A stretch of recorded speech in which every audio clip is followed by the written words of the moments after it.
Hello, welcome to another video, and today we're looking at some of the 15 I would say best pulling exercises. So I've done videos recently on glute strengthening, and then I did one on pushing action, so I thought I'll do the opposite of pushing, which is pulling. So obviously there's a lot more that I could include, so there's some that I've left out.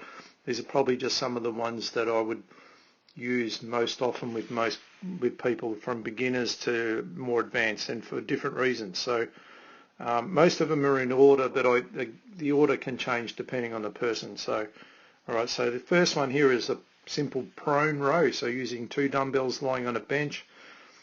Really not much coordination here. The gravitational pull of the dumbbells really enables people to get that feel of the middle traps, the rhomboids, to really do the work. There's really not a lot of cheating you can do in this, so that's why it's quite effective targeting that area. Now the downside of it is it's very uncomfortable, especially for women for obvious reasons, but it can be quite a clever one to use if you have a person struggling to get that strength into that area of the body. Right, so that's the first one. The second one is kind of very similar, but just a little bit easier, which is the standard single arm row. Now, unfortunately, this one doesn't quite get the scapular retraction as well as what the double one does. So that first one is a lot better for the scapular retraction. The benefit of using this single arm one is I can really get a hell of a lot more strength driven into this one. So I'll just play it a bit. So I can, because it's so simple and I've got a lot of my weight distributed into the bench, I can lift considerably more on this one than I could on the previous one. The previous one being 2 arms really does limit the weight that you have in the hand. So I could use a combination of the two, just depending on who I'm using it for and why I'm using it. So for someone I want to really build some grip strength and get them up into that much bigger load capacity, this is a better choice. But for the person who's struggling with scapular retraction or getting that rhomboid feel, then the previous one's a better choice. So they both can be used at different times. Both of them have very little risk. All right, so because they're so simple, there's not a hell of a lot of coordination, not a lot that you can get wrong. All right, so they're the first 2 that I'd look at. Let's look at some of the overhead ones, being the lat pull down and chin up. Okay, so most people are aware of what a lat pull down does, and you know what the strength of it is. Quite a very simple exercise. I tend to probably use this one for the people who with the overhand grip. So this overhand grip's hard to do for chin-ups and pull-ups, chin-ups especially. So I prefer this if I really want to get the feel of that lat activation, and they're struggling with, say, neck and problems. I can really make this a lot lighter, where chin-ups are really, really difficult to do. So this is a better choice. So even for myself, who I have no trouble with either of them, I might prefer to use the lat pull down to develop the strength of the pronated grip, and then on the other days I might use the chin up with the more neutral grip. All right, so again, very simple exercise, not really a lot you can get wrong. Well, having said that, there are a few mistakes, and I have done videos on that before, but generally speaking, most people find this one quite easy. All right, so it's quite a good one to include with beginners and get that feeling of the overhead strength. All right, so let's look at the next. Okay, so now we're looking at the chin up. So now you can see I've got a much different grip. So I've gone in with a neutral grip here, a lot less risky. Like, it really can yank on the shoulders quite in a big way with that pronated grip, that wide grip. So it's always better to go with this neutral grip. The reverse grip's a little bit awkward on the forearm, so I tend to find this grip is the strongest. And again, a lot of people just don't quite have the strength to do this one, so you can use banded chin-ups, and I've done videos again on that in the past, especially with females who really struggle, but it can be quite a good one. I tend not to like using weighted plates and stuff hanging off, or wrist straps for that matter, because they really do create problems for the shoulder. It's probably where a good exercise can turn bad on you. Just aim for good form. If you wanted to really make it hard on the arms, you could superset it with a rowing action straight after it, but usually you don't need to do that. You just need to get the most out of it. Using probably one other thing I'd say is probably focus more on the eccentric phase, which is this phase here, so where you really try to lower a lot more slowly than you would normally. You'll get a lot more strength gains out of that than trying to force them up and kicking your legs all over the place and doing strange things. All right, so a great exercise for many benefits. Check out the article in the description below, because I do go into more detail about those different hand positions and what they do, and the risks associated with them. But to save the video, I want to get into the other ones. We'll move on, but a great exercise. Again, not really a lot of coordination, just really pure strength on this one. All right, so let's look at some of the other ones. Okay, so here's another quite simple one. This is the squat row. So a lot of people would use the seated cable row. This is really the same thing, but just the standing version of it. I prefer the standing version of it just because you can get the legs involved. Really, in terms of the upper body component, it's exactly the same. I can manipulate the angles with the cable machine. So in this case, I've got it like pulling downward, so it creates a bigger emphasis on the legs.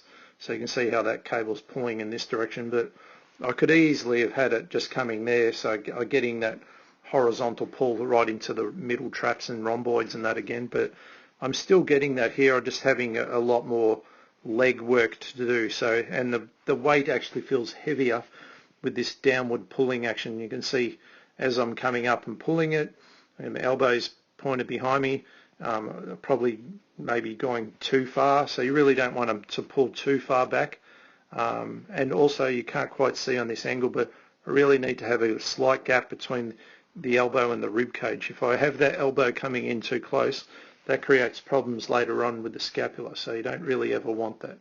All right, but again, very simple exercise. Most beginners can do this, and most advanced people can really load up the machine in the stack quite heavily, so it's a suitable exercise for them as well.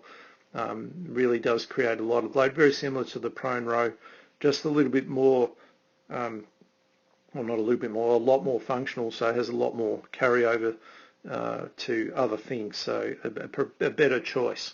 All right, so and you'll see in a second when I'm changing the stances and going single arm even more so again. All right, so let's move on to the next one. Okay, so now we're starting to get at the little bit more intense, a little bit more complicated ones. These are not really for beginners, these ones. They sort of look fairly simple, but they have a little bit more of a lot more strength and power to it. This version, we haven't got it loaded up too much, so Nathan's doing it easy. This is your basic sled pull. So on this one, really, when it's loaded quite a lot, it really shares a lot of the same traits that a deadlift would have. So if I break it down for you, if I just come back to that first one, when he's pulling it, he really needs, if I just do it really slow, you see here he has to have that real good reach. Alright, so right there, his arm really needs to come right around. So if it was loaded more, he'd have this big grip, which is like a real strong lat pull. And there's always got this rotation thing to it, so the body will be rotating this way, and then on the right hand it'll be rotating that way, but the legs are here, so he has to be bent over. So this is sharing that part of the deadlift action. So the legs are a huge component of getting this right. So if you have issues with the deadlift, this is not a good choice. You probably can end up having a sore back from it and defeating the purpose of what we wanted it to do. So, for a person who's got all those skills and got the strength in those things, this is a great way to load up. See, it gets that wide stance, and then you just got to rip it through, and it's a great way to build some different type of strength with a different posture, different mechanics, especially when it's loaded. This one can be really exhausting. The group strength as well can become a real factor again, like you see with a lot of the heavy loaded things. All right, so here he's sort of just showing how he's do it sloppy. That'd be like the bad technique, so where the person's just doing the same arm all the time, and then yanking it back with the lower back. That'd be examples of bad technique. All right, but again, I'm not going to go too much into technique. Just sort of wanted to show a variation that maybe some people have not used, and emphasising the benefits and the things you need to be aware of so you don't hurt yourself. All right, so let's get into another one that's similar to this. Okay, so now we're looking at the bent over row. In many ways it's simple, but if you have trouble with the deadlifting and the bending action, it can become a real problem with the lower back. So even my form on this one is probably not as great as it could be. You know, I probably need my butt up a little bit higher, but generally speaking, I don't sort of like compromise anything through my lower back. All right, so everything that I want to see normally in a deadlift, I should see here. All right, so if I just take it back, so I want to keep this sort of natural lumbar curve. Don't want to have any buckling around the body, so you want to see it jerking up and down, which I see a lot in the head coming forward. That's another thing with people loaded the bar up too much. You really don't want any of those things happening in this one, or it will become a real problem. So it's one of those ones that a lot of beginners struggle with this one because the length of time you have to stay in that bent over position, they just can't execute it very well at all, so holding it for a long period near impossible. So it's maybe not the best choice. The prone row would give me that same sort of, if my focus is on that upper body part, which it mainly is for these rowing things, then it's great. But if I want to, and you know, for a beginner it might be better the prone row, but if they develop their skills and their strength with all this bending position, this could be one I could add in. But I always need to be aware of the potential danger, and I need to make sure that they're executing just standard deadlifts before executing arm things with it. But for the advanced person who wants to get something more out of it, it's going to be a really good choice and a really good challenge.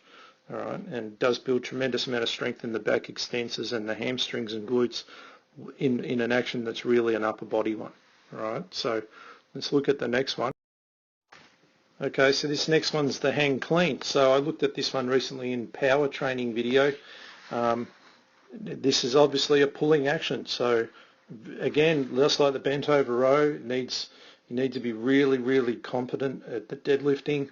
Have a fair amount of strength and skill before you start trying things like this, because you really do a lot of harm. So you can see it gets into that hip hinge action, and it's a real quick pull and lands into a squat. Now on the power one we added the jerk to it as well, but just for the pure cleaning and the pulling action, this one's you know, if your skills are there, it can be a great choice. But if your skills are a bit off, it's not really a good choice at all. All right. So even when I was watching this, get a bit nervous with Nathan Lowe. He's done it many times, and it's not loaded all that heavy. He's only doing like a 40 kilo one here. So for the sake of the video, and then he's just showing how someone would try and do that without their legs.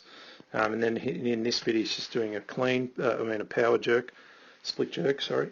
But in terms of the cleaning action, yeah, it's not really for a beginner, but again, for that person looking for the added challenge, you know, and if everything else is fine, you can really build tremendous strength into that.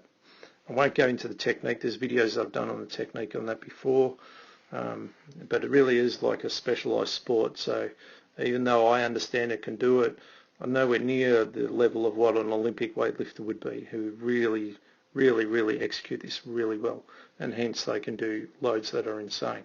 All right, but in terms of fitness and that, it's probably not the best choice. There's other ways to achieve your goal than this one, but you know, if your skills are great, go for it.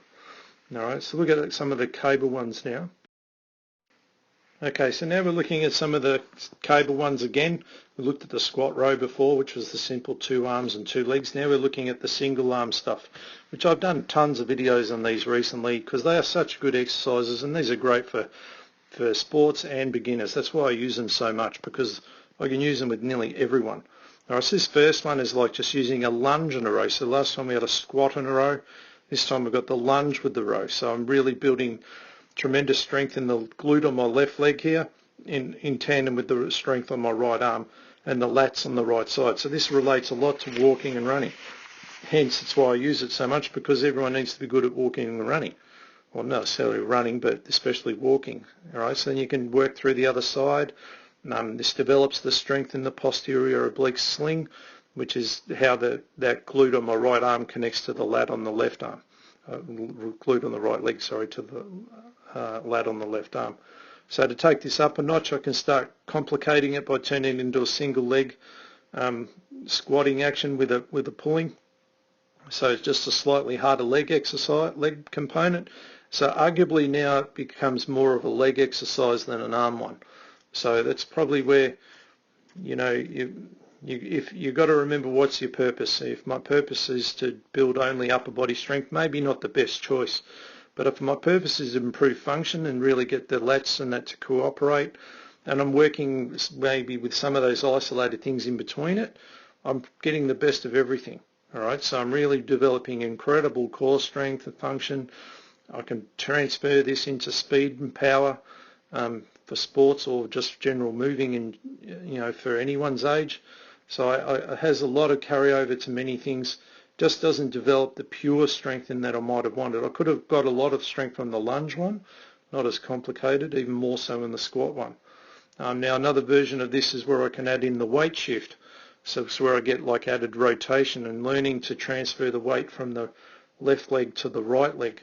So the others didn't have a rotation component, but this one does. All right, this is the first one so far that has that big rotation component to it. All right, so it's something a bit different that I haven't seen yet.